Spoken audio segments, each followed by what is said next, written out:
नमस्कार दोस्तों, आइए सुनते हैं एक बहुत प्यारी सी भक्ति कथा। कथा के अनुसार पुराने समय में दो संत एक साथ रहते थे। दोनों की भक्ति का तरीका अलग अलग था।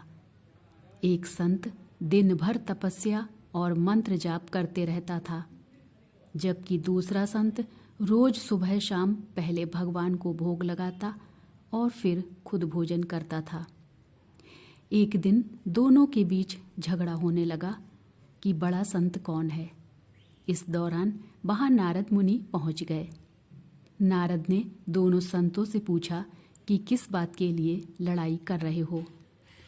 संतों ने बताया कि हम ये तय नहीं कर पा रहे हैं कि हम दोनों में बड़ा संत कौन है।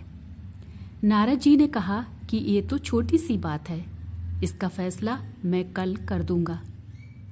अगले दिन नारद मुनि ने मंदिर में दोनों संतों की जगह के पास हीरे की एक एक अंगूठी रख दी। पहले तप करने वाला संत वहां पहुंचा। उसने एक अंगूठी देखी और चुपचाप उसे अपने आसन के नीचे छिपाकर मंत्र जाप करने लगा। कुछ देर में दूसरा संत भगवान को भोग लगाने पहुंचा। उसने भी हीरे की अंगूठी देखी, लेकिन उसने अंगूठी की ओर ध्यान नहीं दिया।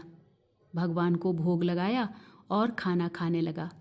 उसने अंगूठी नहीं उठाई। उसके मन में लालच नहीं आया, क्योंकि उसे भरोसा था कि भगवान रोज उसके लिए खाने की व्यवस्था जरूर करेंगे। कुछ देर के बाद वहां नारद जी आ गए। दोनों संतों ने पूछा कि अब आप बताएं कि हम दोनों में बड़ा संत कौन है। नारद ने तपस्या करने वाले संत को खड़े होने के लिए कहा।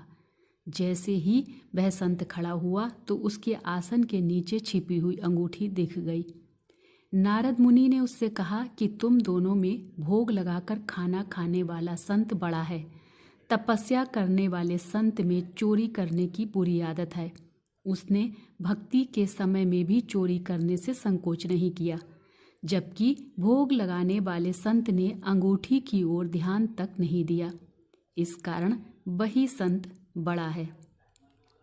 इस कहानी से दोस्तों हमें यह शिक्षा मिलती है कि भक्ति तभी सफल होती है जब भक्त के मन में बुरे विचार ना हो, भक्त बुरे काम ना करता हो।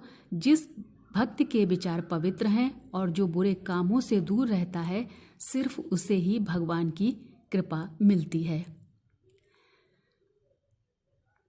भक्ति करते समय मन शांत रहना चाहिए और सभी तरह के बुरे विचारों से बचना चाहिए।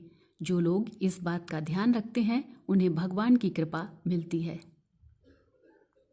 राधे राधे। जय श्री कृष्णा।